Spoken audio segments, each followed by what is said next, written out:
Cookies. When you visit a website, small text files get saved to your browser that remember things like your login status, preferences, and browsing behavior. First party cookies come from the site you are visiting and are generally functional.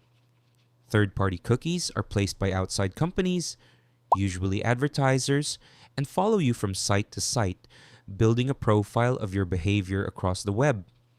For decades, they were the engine behind digital advertising, allowing networks to identify users across thousands of websites without them ever signing in.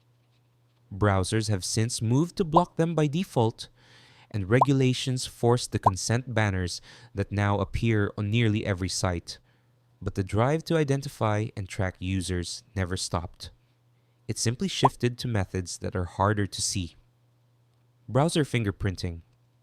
Even without a file saved to your device, websites can identify you by collecting technical details your browser shares automatically with every server it contacts.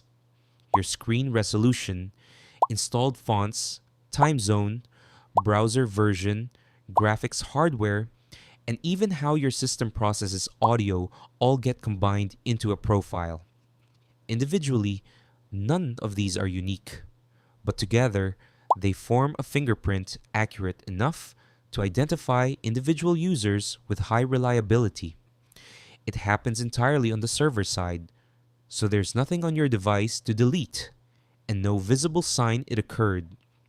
Attempts to fight it can backfire because unusual browser configurations are themselves distinguishing features. Pixel tracking. A tracking pixel is a transparent one by one image embedded in a web page or email that sends a signal to a remote server the moment your device loads it. That signal carries your IP address, the time of the request, and your device type, confirming you opened the content and revealing basic information about your location. Email marketers have used this for decades to measure open rates, and the same technique has been used by journalists trying to identify anonymous sources and by law enforcement embedding pixels in files sent to suspects. On the web, pixels from ad networks were embedded on millions of sites, connecting your off platform browsing back to your account to serve targeted ads.